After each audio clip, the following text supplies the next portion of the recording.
Hi, I'm Nadine. I'm an undergraduate from the School of Arts and Social Science, and today I'll be conducting a podcast where we interviews with academics from Monash University.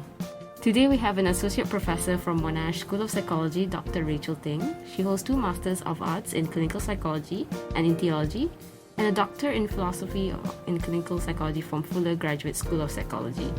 Ever since obtaining her licensure as a psychologist in California in 2019, Dr. Ting has been a private practitioner at various cities, including Kuala Lumpur and Beijing. Currently, she is a consultant to Insight Psychological and Counseling Services at Kuala Lumpur. Dr. Ting has a wide range of clinical expertise and experience with clients struggling with depression, grief, trauma, relational problems, learning disabilities, religious, spiritual issues, and multiculturalism. She has done extensive academic exploration with the intersection of psychology and religion to account for the experience of Asian minorities. Dr. Ting is currently leading the research cluster within the field of indigenous psychology under the School of Medicine in Monash University. Welcome, Dr. Ting. Thank you. Thank you, Nadine. So I'll just begin with the questions, which is the first one, like, what has been the main thing of your research for the past several years? Like I mentioned that you did your research in psychology and religion, and specifically indigenous psychology. Would you like to elaborate more on that? Well, thanks for the interview. I have been doing research on psychology of religion since I did my PhD in the US since 2006. I have published several papers related to psychology of religion, looking at the religious coping.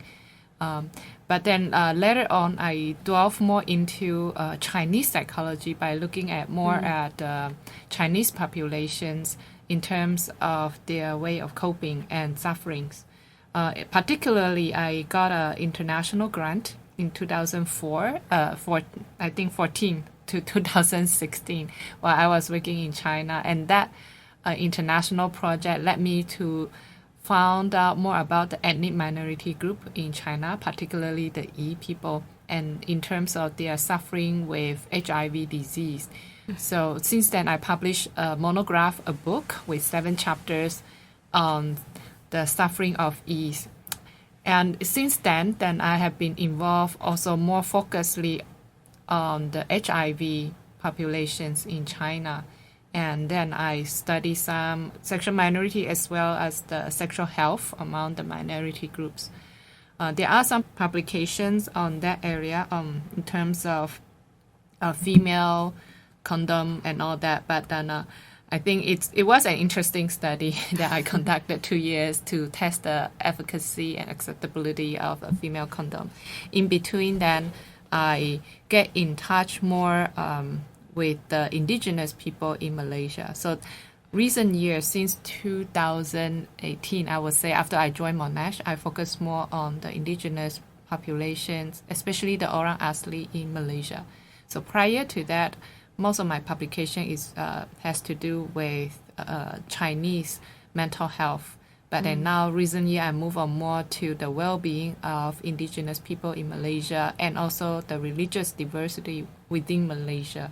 So my focus shifted from larger Asia to Malaysia in particular.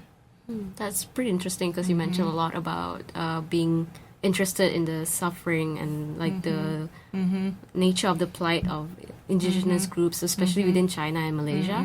So that brings to come to the question: what kind of motivates you to personally like involve in this kind of research, and is there any specific events that you can call back to that led you to where you are right now? Well, that's a great question. So in terms of personal motivations, it all started in 2008 when I moved back from US to Asia. I was thinking of the topic of suffering becomes more significant to me personally when I see the earthquake happening in 2008 in China. I participated in a humanitarian efforts as a volunteer, a relief worker in the disaster zone. So through that experience, I get to see the effects of poverty when you have nothing, after all your houses are crumbled, after you lost everything in the earthquake. You even lose your loved one, even you lose your property, you lose your financial security. When you have nothing, and what can you hold on to? So that is my questions, my personal questions. And then it led me to research questions of how people still maintain resilience, how people still keep their hopes up after disaster when they had nothing. So then it inspired me to study the poorest of the poor. So, and also inspired me to serve the poorest of the poor, because I'm also a clinical psychologist. I have certain clinical skills and experience that I can reach out to community, the marginalized community. So through the service as a volunteer, I also led my students to do volunteering work. Then I realized that there are some systemic injustice there that we need to address as a researcher.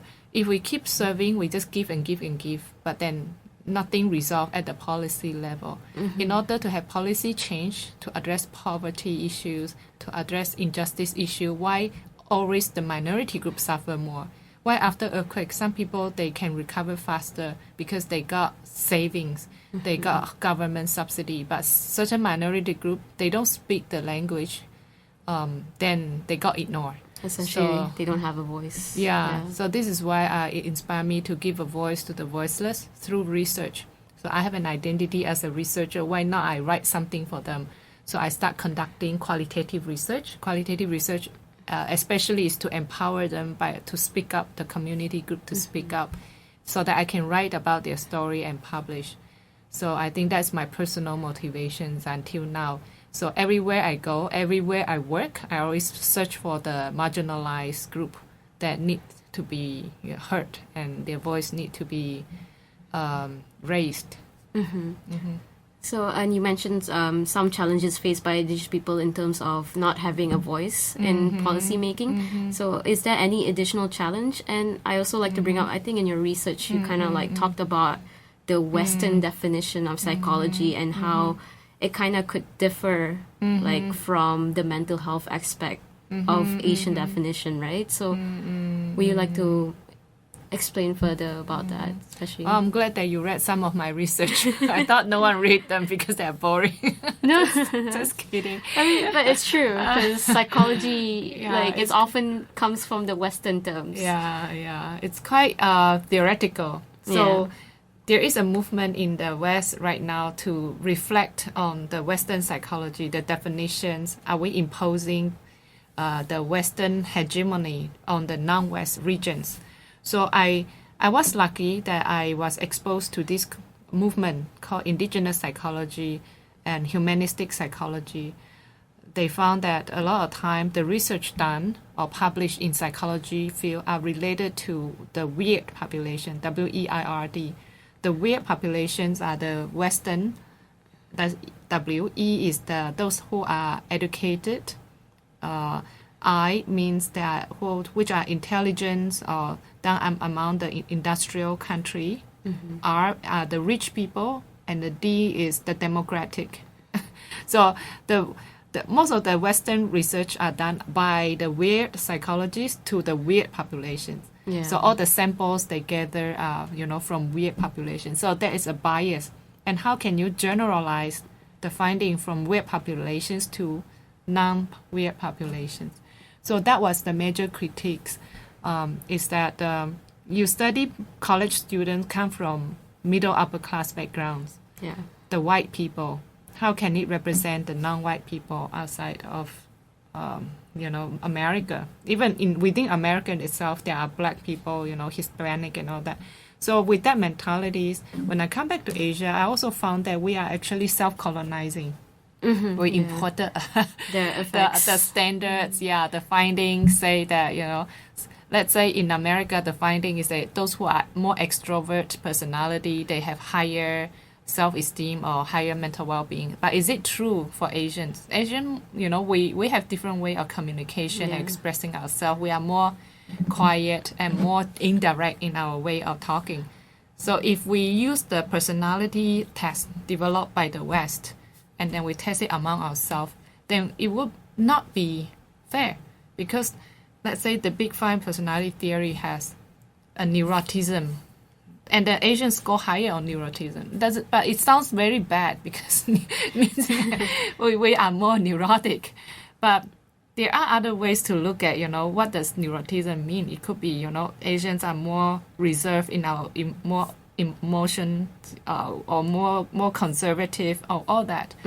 So I think there is a call of developing our own personality skills and developing our own norms, test norms for intelligent tests, find what is culturally appropriate way to evaluate our own mental health. So I think that's what indigenous psychology is trying to change things and to call for awareness to decolonize psychology. Yeah, because I'm definitely interested in that because I'm in global studies. Right? I'm in global studies, and also I'm a Malaysian student in a westernized institution. You feel that too. Yeah, so it's growing up, I always had to reconcile the fact that they would call me a western, I'm westernized, but at the same time, there's just some parts of me that I feel that there was nothing wrong. It was just it's just me being my Asian communities, which is it's more communal, and I don't necessarily want to be in high individualized communities. Yeah, family is very important in Asian context. So especially in terms of moving out of the house and everything. The different standard of what maturity means look like for Asians. Yeah, sometimes it's perceived as bad or in the Western world, but over here it's normal. It's very normal. And it feels weird sometimes when you're living your life as normal as you can be, but then it's being told it's not. How our textbooks say you should be individualized, be independent. Yeah, and nothing in our textbook, psychology especially, said about you have to be filial, be loyal to your families. It's a different values behind all this theory. So yeah, sometimes they even say that might be oppression in a sense. But so you mentioned as well that to go on to the next question, you mentioned how whenever you come over to Malaysia, you want to extend that research to the indigenous groups here as well, right? So we then I would like to ask, what is your current research project now? Yeah, so in order to raise awareness of that we are very different from the West, I think we need to do more research locally so that the local voices will be heard at the international platform. So right now, my research are mainly on looking at the hunter-gatherer, the orang asli, not just orang asli from Sarawak, but orang asli from Semenanjung. I think there is I was very lucky. I have a partner, NGO partner, that bring us into the deep jungle forest area where we meet the hunter-gatherer tribe called Termia. This Termia tribe, they used to be nomad, but then they now started to be resettled next to this Gerik, the dam.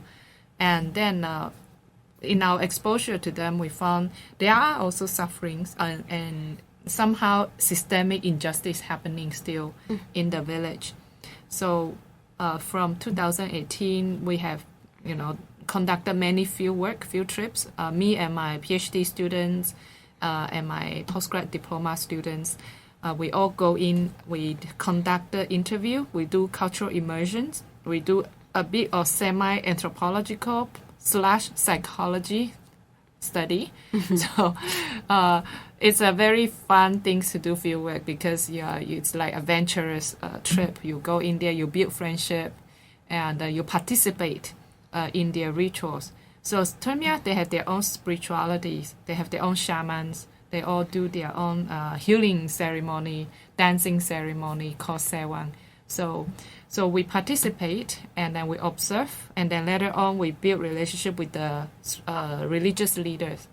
So from there we also discovered there are 3 religions represented in that area. Even though they are so ulu or remote, there is already infiltrations of Islam and Christian group in there.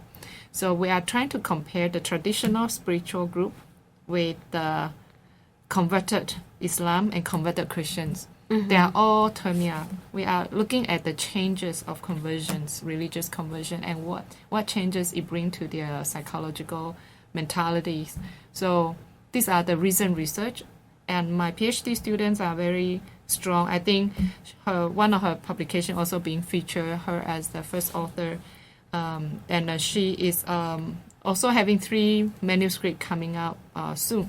So hopefully, I think this will be the first psychology papers in Malaysia done on the Orang Asli Malaysia. So we are hoping that because it will be published in the top journal, international psychology journal, we are hoping the world will read about this. Not just they will read about Malaysia, but read about Orang Asli and particularly Terpstra group in Malaysia. So it's a small story, but we can bring it to the global level. And this is our contribution, because only when the Western journals, the Westerner, they learned about, actually, there is a very different set of mentalities represented by Terpstra group, then they will reflect. Maybe our textbook, our mainstream textbook, miss out all this other part of spirituality, rather than than just Christian worldview. There are other type of worldviews in Malaysia represented by different groups.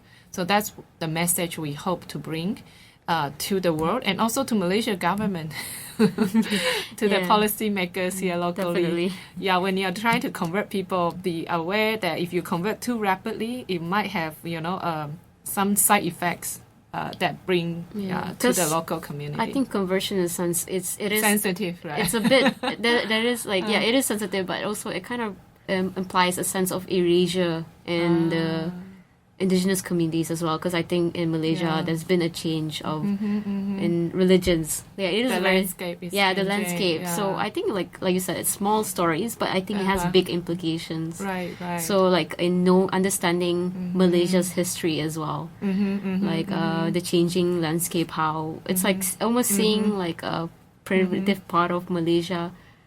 And in the changing. Yeah, I like your way of putting it. We always say it's a microcosm that represents the larger society. Whatever happened in that kampong, the rapid changes, urbanizations, all that. If too rapid, it will actually widen the gap, not bridging the gap, widen the gap of poor and the rich. Yeah. And then you can see all the effects happening of suffering illness, and also deforestation happening in the village. So we are trying to advocate for sustainable development also. And when you are trying to really convert them through urbanizations, through globalization, you have to pay effects to their mentalities, and mental illness, to mental well-being too. Yeah, I guess it is also important to consider the psychological intersection as well, because I think we oftentimes look at these people as more as tokens rather than rather than actual people. We just discuss about them without discussing the person of indigenous. We're more thinking of at the policy level, not human level. Because you can talk about the group, but then what does the group specifically want? Exactly. That's more about bringing their voice in, right? And the diversity even among them. Orang Asli are not all the same. Very different. They also have differences among themselves, different tribes, and also different regions, different geography. Some those who we also found differences. Those who stay near city, like the Orang Asli in Selangor or Seremban, got better accessibility to healthcare and all that. So recently, I got a grant from Ministry of Higher Education to look at healthcare utility also among Orang Asli. So we found that those which are more remote, they are just the barrier of accessing healthcare. And also there are also internal barrier also, that they don't believe in modern healthcare. They believe in traditional healthcare. Yeah. And how do we balance that and include the traditional There's definitely a strong sense of superstition. Exactly. They call them bomo, call them backward. But actually there are some wisdom in their healing system. Like they believe in herbal treatments. They believe in the jungle, resources of jungle. They know where to get the kind of leaf that will cure certain type of illnesses. I mean, they live in jungle. Yeah. They live where they live. They live on their so they know their environment. Yeah. But we somehow ignore that, so. Yeah, we, I guess that's part of the westernized, medicine, that we bring in, and then we kind of immediately dismiss the maybe, possible nuggets that they might provide for us. Yeah, and that's the future research area. I hope we can be transdisciplinary or multidisciplinary with the healthcare researchers. Rather than go and bringing them Western medicines, maybe we can also, listen to what the anthropology has to say, listen to what the psychologists have to say. Yeah. That would also be like, so they will be more receptive. It's not too foreign coming in to help them. And also many developed countries like Australia, Canada, US, they all recognizing indigenous health already, indigenous wisdom, especially in Australia. They really respect the Aboriginal and Strait Islanders, the wisdom in their traditions. But then somehow I think part of it also, they feel apologetic for taking away the land of us. And we don't have that apology in our policy. Yeah. Because there is another very sensitive topic. Yeah. So that is another level of advocacy. Okay. Yeah. So far, it's been really great to talk to you, and then especially in terms a lot of the intersection of psychology, religion, because I think people don't really think of it in that perspective. So I think we're about to come to an end. So I would like to ask you: do you have any specific message or anything you want to share for the Monash University staff and students throughout this Diversity and Inclusion Week? Yeah, I'm very glad that we started this week. I think. I don't remember, it happened before, but I like to thank Dr. Jen Tong and the team for really making it happening and listening to all the scholar communities in Monash. I think I know not only me, there are other very excellent scholars who are addressing diversity issues. So I think for us, this is just a beginning. And my message is that I will encourage the students to be more actively collaborate with your lecturers, because I think there are a lot of opportunities for you to be engaged in their labs. For example, my lab always welcome students from different disciplines. And then because we conduct transdisciplinary research, and I always like to bring students to field work. But we got stopped by pandemic. I know, that's so sad. Now we hope that we can have more exposure trip, immersion trip for students. And to my colleagues, I also want to raise awareness about this upcoming conference that we are organizing on indigenous psychology in Southeast Asia. So Monash is organizing it, and especially my research cluster is organizing it under psychology department. So it's coming up. It's a virtual conference. This is the second time we are connecting all the indigenous psychologists in Southeast Asia to brainstorm about collaborations of research in this area, in Southeast Asia area, that we are trying to conduct not just psychology research, but research that is relevant to the social justice issues in Southeast Asia, like migrants, immigrants issues, and also mental health issues. So I am hoping there will be a movement starting in Monash, Malaysia, across different schools. Yeah, I think definitely, because a lot of research I've seen that, at least in terms of genders, like this kind of intersection, it's a lot of focus on Monash. Like I noticed, at least in Malaysia, yeah, especially like you mentioned, there's not much research done on indigenous psychology, right? Exactly. But hopefully, it can kickstart with the conference. So I think that's all. It's been really great having you here. Thank you, Nadine. And, hope you're successful in your future research as well. Thank you. Well, don't be a stranger. Okay.